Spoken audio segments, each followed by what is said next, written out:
Hello friends. तो चलिए इस वीडियो में आप लोगों को हम बिहार बोर्ड डीएलएड से संबंधित काफ़ी अच्छी अच्छी बातें बताने जा रहे हैं, क्योंकि मुझे मेरे पास अनुभव है और मुझे पता है कि कहाँ से चीज़ें पूछता है और कहाँ से ज़्यादातर क्वेश्चन बनता है। तो चलिए इसी के रिगार्डिंग मैंने सोचा कि आप लोगों को मैं बता दूँ, क्योंकि मैं इस चैनल में खुद आप लोगों को पढ़ाने का काम शुरू करने वाला हूँ, इसलिए आप लोगों को मैं बताने जा रहा हूँ। देखिए, सबसे पहले आप लोगों को करना क्या है, सबसे पहले आप लोगों को जानना है सिलेबस। ठीक है, कोई भी चीज़ का, जैसे कोई भी कंपटीशन अगर होता है तो सबसे पहले उनके लिए हम लोगों को उसका सिलेबस को, निर्धारित सिलेबस को जानना है।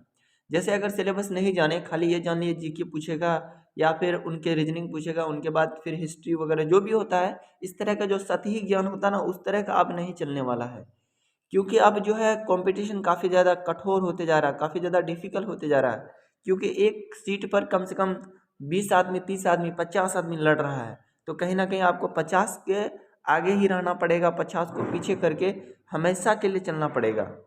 अगर आपके पास जुनून है, क्षमता है, काबिलियत है, तो आप प्राइवेट के चक्कर में क्यों जाएंगे, सरकारी जाएंगे। आप एक डाइट प्राप्त करेंगे और डाइट प्राप्त करने के लिए आपको सबसे पहले डाइट के लेवल का जो होता है, सरकार के अंदर जो है क्षमता है, यानी सरकार के पास जो भी संसाधन है, उस संसाधन को प्राप्त करने के लिए आपको काबिलियत दिखाना पड़ेगा।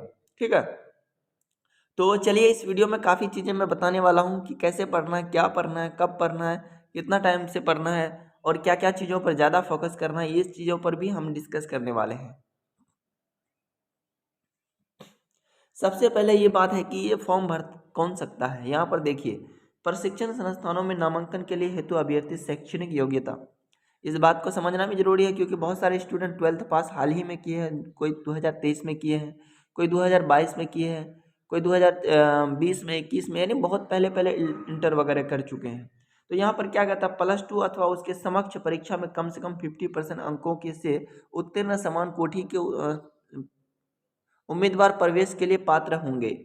जो भी उम्मीदवार 12th किए हैं और 50% मार्क्स लाए हैं, चाहे वो कोई भी कोटि से हो, सामान्य कोटि से हो। और दूसरा क्या है कि नामांकन हेतु सभी आरक्षित कोटि निःशक्त के लिए अर्हता अंकों की 5% छूट है। देखिए, जैसे कि मेरिट में भी बनता है, 5% छूट होता है। अगर कैंडिडेट देखा जाता है तो 5% छूट होता है, अन्यथा छूट होता ही नहीं है, क्योंकि आप जानते हैं कि इतना सारा भीड़ है तो छूट कहाँ से होगा। अब एक चीज गौर कीजिएगा आप लोग, यहाँ पर क्या कहता है, प्रवेश परीक्षा, इंट्रांस टेस्ट। प्रवेश परीक्षा मात्र एक ही पाली में ओमार सीट पर बहुवैकल्पिक प्रश्नों के रूप में ली जाएगी। प्रवेश परीक्षा में सभी परीक्षार्थियों को बायोमेट्रिक उपस्थिति दर्ज दर्ज करानी होगी। ये जो किताब है, ये किताब थोड़ा सा पहले का है, 22 का बना हुआ किताब है, करंट किताब 22 का है ये। ठीक है, तो इसमें कई बातें ये बताया गया है कि ओमार सीट, जैसे कि पहले भी होता था आपका, यानी लैपटॉप पे होता था, यानी कंप्यूटर पे होता था, और अब भी जो होने वाला है वो भी कंप्यूटर में ही होगा। ठीक है, तो कंप्यूटर के भी आप लोगों को थोड़ा थोड़ा ज्ञान रखना है, क्योंकि ज्ञान बहुत ज़्यादा होगा आपको।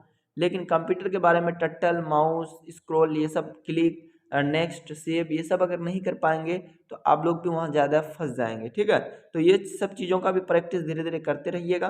ठीक है, उनके बाद फिर आगे क्या होगा, उनके बाद आगे देखिए उसका अवधि क्या मिलेगा आपको और कैसे कैसे पढ़ना है और किस स्ट्रेटेजी अपना करके पढ़ना है ताकि आपको डाइट मिले। क्योंकि बहुत सारे बच्चों का आकांक्षाएं, इच्छाएं, मनोकामना, हर एक चीज़ बिल्कुल डाइट पर टिका हुआ है कि मुझे डाइट लेना है। और डाइट अब जो है, अब ऐसे स्टूडेंट को नहीं मिलने वाला है। अब उनके लिए आप लोगों को कॉन्शियस होना पड़ेगा, अब लोगों को बिल्कुल पढ़ना पड़ेगा मन लगा करके। ऐसा नहीं कि आज पढ़े कल पढ़ेंगे, परसों फिर नहीं पढ़ेंगे, तरसों पढ़ेंगे, ऐसा नहीं है। कंटिन्यूअसली पढ़ना होगा, कम से कम कंटिन्यूअसली चीज़ों को। अब पढ़ना क्या क्या है वो चीज़ें तो मैं बताऊंगा ही इस वीडियो में। लेकिन अब क्या है, परीक्षा की तिथि क्या हो गई, देखिए ये होगा 150 मिनट, और इन 150 मिनट में 2.5 घंटा होता है टोटल, आप लोगों को पता है। ठीक है, अब पूछेगा क्या कि इनके बारे में थोड़ा सा हम लोग पढ़ लेते हैं। देखिए, सामान्य हिंदी, सामान्य उर्दू या सामान्य मैट्रिक स्तरीय पूछेगा। ठीक है,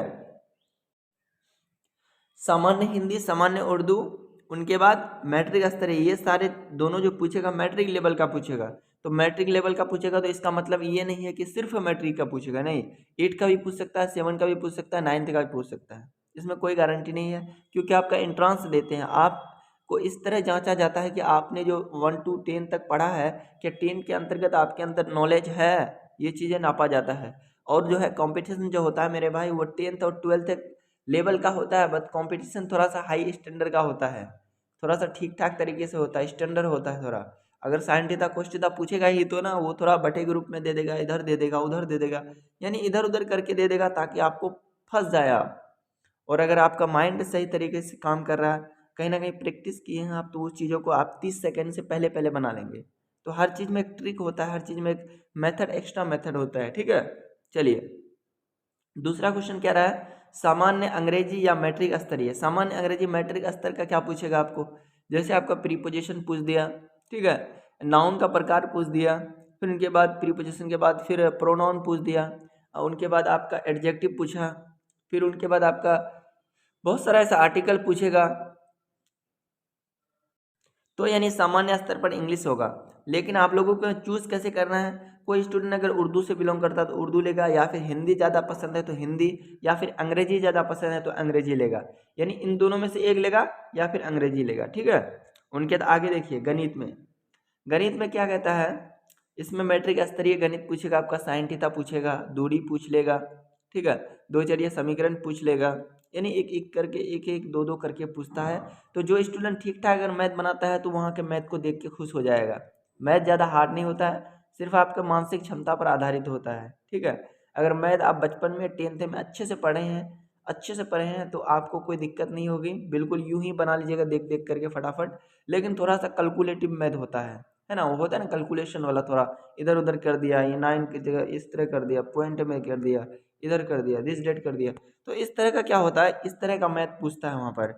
आप लोगों को हम उस तरह का क्वेश्चन भी आप लोग को बना के दिखाएंगे इसी चैनल पे, तो आप लोग बने रहिएगा तो सारी चीज़ें समझ में आएगी, ठीक है। देखिए विज्ञान पूछेगा आपको, विज्ञान में बहुत सारे ऐसी चीज़ें हैं, जैसे आपको देखिए आपको विज्ञान जब पूछेगा तो विज्ञान में कई ऐसी चीज़ें हैं, जैसे आपका बायोलॉजी से पूछ सकता है, ठीक है, कोशिकाओं के बारे में, माइटोकॉन्ड्रिया के बारे में, लाइसोसोम, राइबोसोम, ठीक है, आत्महत्या की थैली, ऊर्जा ग्रह का थैली। तो इस तरह का सारा चीज़ें पूछेगा बायोलॉजी फैक्ट से। तो बायोलॉजी का भी बहुत सारा क्वेश्चन सिलेक्ट किया हुआ है मेरे पास, उस क्वेश्चन को आप लोगों को मैं यूट्यूब चैनल पे बताऊंगा। ये सारी चीज़ें हो गया। अब चलिए आगे क्या करना है, आगे सामाजिक विज्ञान। अब सामाजिक विज्ञान में ज़्यादा कुछ नहीं करना, 10th लेवल का जितना सारा क्वेश्चन है, जैसे सॉरी 10th लेवल का जितना सारा बुक है, जैसे आपका हो गया सोशल साइंस में, हो गया ज्योग्राफी, हो गया आपका हिस्ट्री, हो गया पॉलिटिकल साइंस, हो गया इकोनॉमिक्स, हो गया, ये चारों किताब को तो सब शॉर्ट्स नोट बना लीजिए, शॉर्ट नोट होता ना वो बना लीजिए। अगर नहीं होगा तो फिर हम ये इस यूट्यूब चैनल पे भी आप लोगों को बता देंगे, ठीक है।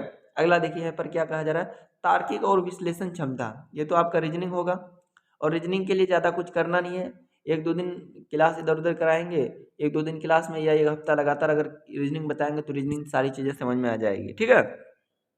चलिए पहले क्या होता था, पहले आप लोगों का ना पर क्वेश्चन जो पूछता था वो 30 नंबर का होता था, ठीक है, लेकिन अभी थोड़ा सा मामला अलग हो गया है।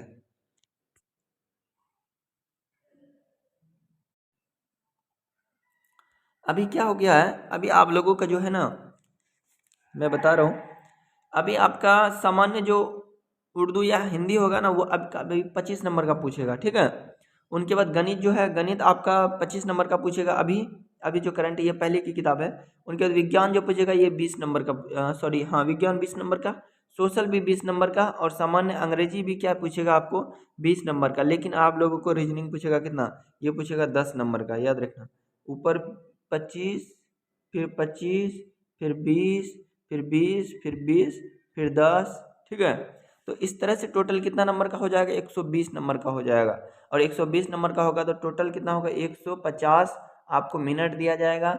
और इसमें हो सकता है कि आपका निगेटिव मार्किंग हो या ना हो, ये आपकी बात की बात है। जब आपका वो रूल रेगुलेशन आएगा तो उसमें बताया बताया जाएगा आप लोग को कि कितना मतलब निगेटिव होगा या नहीं होगा, उससे पहले सूचित किया जाएगा। लेकिन इतना मान के चलिए कि आपको हार्ड वर्किंग करना है, सॉरी स्मार्ट वर्किंग करना है, हार्ड वर्किंग नहीं, स्मार्ट।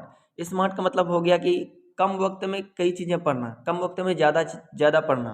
अब स्मार्ट वर्क क्यों करना पड़ेगा, इसलिए करना होगा क्योंकि आप लोग पहले से पढ़े हुए हैं, और पहले से जब पढ़े हुए हैं सारी चीज़ें, तो उनके लिए फिर आपको क्या करना होगा, थोड़ा थोड़ा देखना होगा और डिस्कस करना होगा कि आखिर ये चीज़ें कैसे बनेगा, कहाँ से आया है, क्या आया है, कौन है। तो इन सारी चीज़ों को क्या है कि सब डिफाइन कर दिया जाएगा। फिलहाल चलिए, और स्पोर्ट एडमिशन का भी बहुत सारा बात है, आप लोगों को बताना है। स्पोर्ट एडमिशन देखिए कल आई थिंक 17 को कोई ना कोई बिहार बोर्ड की तरफ से कोई ना कोई नोटिस आएगा, ठीक है। जब आएगा तो इसके रिगार्डिंग भी हम बता देंगे आप लोगों को कि क्या करना है नहीं करना है। उनके बाद फिर स्पॉट एडमिशन का जो जैसे ख़त्म हो जाएगी प्रक्रिया, तो ऐसा नहीं कि जितने सारे स्टूडेंट वेट कर रहे हैं सबका होगा, सबका बिल्कुल नहीं होने वाला है। और जिन लोगों को लगता है कि नहीं अब मेरा नहीं हो पाएगा, तो मैं कहता हूँ यही कि आप मेरे चैनल से जुड़िए और सारी चीज़ें आप लोगों को सही तरीके से बताया जाएगा कि आखिर क्या पूछेगा वहाँ, आखिर क्वेश्चन क्या क्या आएगा, जो जो जो होता है ना, जो संभावनाएं होती है वो क्वेश्चन को मैं बताऊंगा। और जब वो बताऊंगा तो वो चीज़ें आपको याद रहेगी, अगर निकल गया उसका तो फिर आपका बल्ले बल्ले है। इसलिए मेरे भाई आप लोग तैयारी पे जुट जाइए, आप लोग अच्छे से मेहनत करिए, आपका जो समय है व्यर्थ ना करें, क्योंकि अब बहुत ही जल्दी इंट्रांस का डेट आने वाला है। और इंट्रांस आ जाएगा तो 24 से 26, आपका 26 से पहले पहले आपका डीएलएड कंप्लीट हो जाएगा, ठीक है। तो चलिए मिलते हैं नेक्स्ट वीडियो में। ये बहुत ही इंपॉर्टेंट बात था, ये कई बातें जो है जानना भी ज़रूरी था, क्योंकि अनुभव द्वारा बताया जा जो भी बताया जाता है वो सत्य होता है, ठीक है। ऐसा नहीं है कि वो ऐसे ही बोल देता हवा में, वो जा कर के वो चीज़ को जानता है।